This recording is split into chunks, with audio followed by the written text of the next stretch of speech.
So my dad got remarried, and suddenly I wasn't his kid anymore. His new wife, she was all about a fresh start, wiping the slate clean, forgetting the past. I just smiled and walked away, didn't even argue. 6 months later, though, when they were in a real jam, I just sent them their own words right back. It all started when I was 19. My mom died of breast cancer. It crushed me, but my dad and I, we were each other's support system. We got through it together. We were always super close. He coached my soccer teams, taught me how to change my oil. He was my rock when mom was sick. After she died, it was just the two of us for almost 8 years. Then, about a year and a half ago, my dad, he's 53, met Vanessa, who's 41, at some charity golf thing. 3 months later, boom, they were engaged, and 6 months after that, married in a tiny ceremony. I wasn't exactly thrilled with how fast it all happened, but I just wanted him to be happy. From the get-go, Vanessa was kinda weird about me. Not mean exactly, but she'd make these little digs. Like, "Oh, you're still coming over for Sunday dinner? Don't you have friends your own age?" Or, "Your dad talks about you so much, it's like I'm competing with a ghost." And the worst was, "Don't you think it's time you started calling me mom? We're family now." I tried to let it go. Dad seemed happy, and that's all that mattered to me, really. But things got worse. We used to text every day, practically, but then he was suddenly always too busy. Our weekly dinners became monthly, then nothing at all.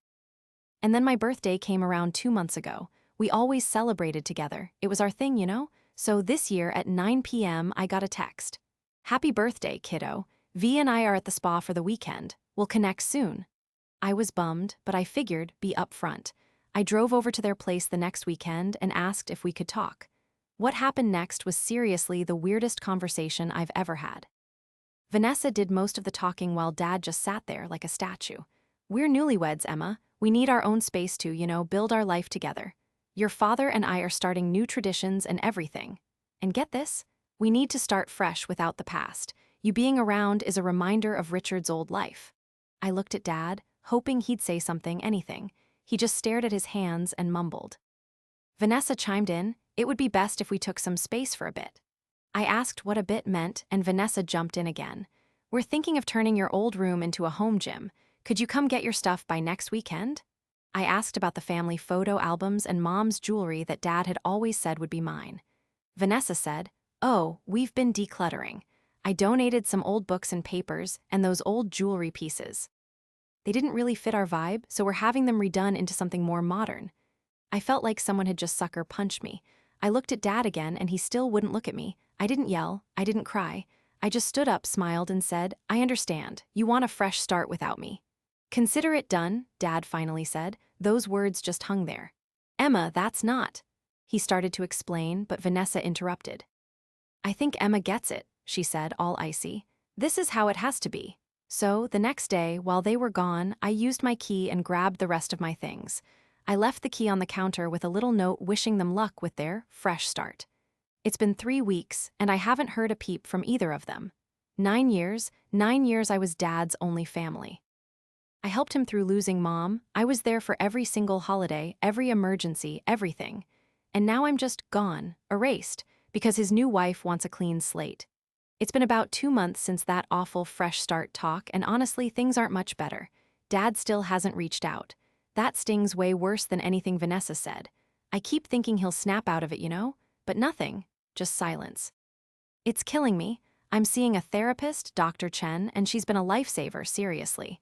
We're working through this weird grief, she calls it, ambiguous grief. It's like mourning someone who's still alive but just gone. It messes with your head. To cope, I've been burying myself in work. I'm an architectural engineer, and I've taken up rock climbing. Anything to keep busy. My friend Zoe's been incredible, practically dragging me out of my apartment when all I want to do is curl up and disappear. Oh, and a strange thing happened last week. I ran into my uncle, Dad's brother Greg, at the grocery store. It was so freaking awkward. He was totally stumbling over his words. He told me that Dad and Vanessa are planning on renewing their vows.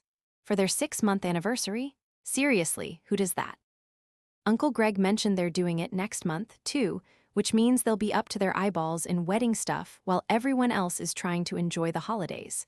It's like they're trying to create their own little world, and everyone else is just outside of it. Honestly, I'm just trying to wrap my head around this being my life now. I lost my mom to cancer, and it feels like I lost my dad to Vanessa. At least I got to say goodbye to Mom. This other loss, it's different. 1 month ago. It's been about 5 months since that fresh start talk, and well, things have changed. Last month, Dad texted me completely out of nowhere asking if we could grab coffee, just him and me. I thought about it for a few days before I said yes. We met at this random coffee shop, and he looked awful. He'd lost a ton of weight, had huge bags under his eyes, the whole 9 yards. He made small talk for a while, but I just stared at him until he finally spilled the beans. Turns out Vanessa's been spending money like it's going out of style ever since they got married. She maxed out 3 credit cards, took out a personal loan behind his back, and has even been dipping into his retirement savings. He said, "Emma, I didn't know how bad it was until the bank called about some weird charges. She's been hiding all the bank statements from me." I just said, "Wow, Dad, that sounds incredibly stressful." Then he says, "Emma, I know things haven't been easy between us, but you've always been smart with money, and I could really use your advice." I just looked at him, completely speechless. The nerve of him. 5 months of radio silence, and now he's hitting me up for money advice. Seriously, what does Vanessa even think about him coming to me for help? Dad looked so awkward. She has no clue I'm even here. Things have been pretty icy at home. Then he dropped the real bombshell. They might lose the house, my childhood home, you know? Turns out Vanessa talked him into a second mortgage to pay for all these lifestyle upgrades. I kept my expression blank and asked him what kind of upgrades were worth that kind of risk. Their house, you know? Dad started stammering. Kitchen remodel, new furniture, and that vow renewal they had last month, plus some trips. That whole ceremony you two were so wrapped up in. Instead of calling me, he actually looked ashamed. "Emma, I'm so sorry about that. It wasn't my idea." I just nodded and asked him straight up what he wanted from me. "Emma, I need to figure out how to fix this financial disaster before we lose the house." Translation, he wanted me to rescue them. I told him, "Dad, you need to talk to a financial advisor or maybe even a divorce lawyer." His face just crumbled. "I thought you might be willing to help for old times' sake." Old times? I thought we were starting over, forgetting the past. Isn't that what you and Vanessa decided? Dad actually flinched like I just slapped him. "Those were my words, sure, but those were your decisions." I finished my coffee, told him good luck, and left. So, update 3, 2 weeks ago, things have gotten even crazier. Last week, my phone was blowing up with texts and calls from both my dad and Vanessa. I blew them off until Vanessa sent this message: "Emergency, call me now?" I really didn't want to, but I called back. Vanessa was totally freaking out. "Emma, thank God you answered. We need your help, like right now." The emergency? They were 3 months behind on the mortgage and the bank was starting foreclosure. They needed $32,400 to get caught up. Vanessa goes, "Your dad says you have savings." Then she dropped, "This is your childhood home we're talking about." Who she wanted to erase all traces of. Switching gears on me, we've all said things we regret. Family sticks together in a crisis. Right, I'm not family, remember? I'm the past. You needed to start fresh without me. Then Dad got on the phone, sounding totally desperate. "Emma, please, I know I messed up, but we'll lose everything." I found out it was even worse than he'd let on. Vanessa had emptied his 381K savings, sold Mom's car, and taken loans from family, with no intention of paying them back. I told them I needed time to think it over and would call back the next day. The next morning, I called Dad when Vanessa was at yoga. Yeah, they're broke, but still paying for fancy yoga classes. So, I made a decision. I won't be giving you any money. But here's what I'll do. I'm willing to buy the house from you. I told them what I'd do. I'd buy the house at its current value. This would cover their mortgage and give them enough for a small apartment. But there were strings attached. Everything Mom had left behind, it all stays here with me. Vanessa already sold off most of the family stuff, but whatever was left, it's coming back to me. They gotta be out of here in a month. My lawyer and my real estate agent are taking care of the whole deal. Dad was silent for ages. Then he asked if he could think it over and talk it through with Vanessa. I told him, yeah, of course, but my offer was only good for 2 days. 47 hours later, Dad calls back. He just sounded beaten. He said, "Dad, Vanessa hates it, but we're out of options. We accept your terms." I've been working my butt off with my lawyer for the last couple weeks to get this all done. The papers are signed. They're moving out next week. Last night, Dad called again. He was alone in the house, Vanessa was out, and he was packing up his stuff. And he just broke down. "I found your birthday cards, the ones you made me when you were little," he said, his voice cracking. with the little stick figures us fishing. I always kept them in my desk. He said he was sorry and asked if there was any hope we could fix things after this whole thing was done. I told him straight up I didn't know. That trust, once it's broken, is really hard to put back together. That I needed time. Today's the day. It's been exactly 6 months since we had that talk about a fresh start, and things have changed a lot. I've been living in my childhood home for about a week now.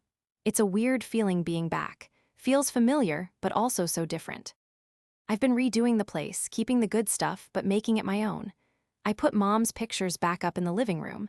I found Mom's old recipes tucked away in a box Dad had hidden in the attic, so I framed them and put them up in the kitchen.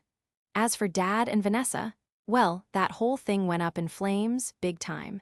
She was gone just 3 days after they moved into the apartment.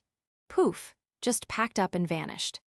Turns out Dad learned she'd been seeing someone else, some rich dude from her yoga class. Apparently, she'd been with him for months, all while she was bleeding Dad dry financially. Uncle Greg called me to spill the tea, and I didn't feel a thing. No joy, no feeling sorry for him, just nothing. Whatever goes around comes around, I guess. Dad's been blowing up my phone. Calls, texts, the whole shebang. At first, I just ignored him. Then I started sending back short, whatever kind of messages. Yesterday, he asked if he could swing by to get some tools he'd left in the garage. I said fine, but I set a specific time and told him it was gonna be a quick visit. He showed up looking like he aged a decade and lost a ton of weight, standing on my porch. My porch now.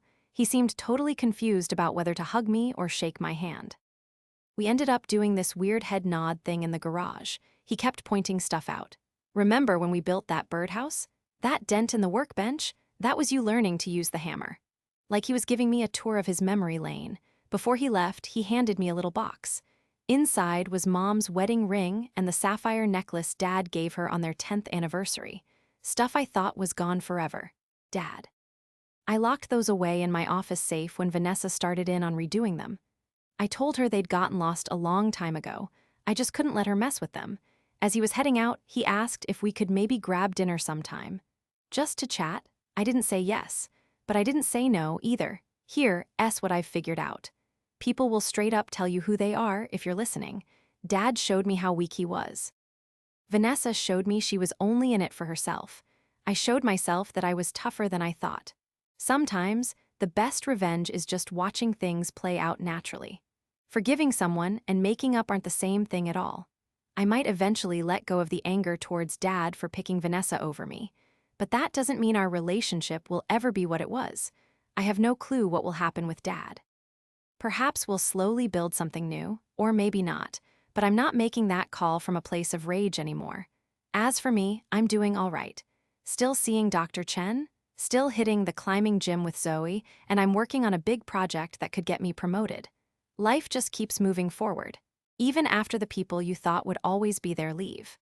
And sometimes when they really need you, you can just throw their own words back at them. We need to start fresh, without the past.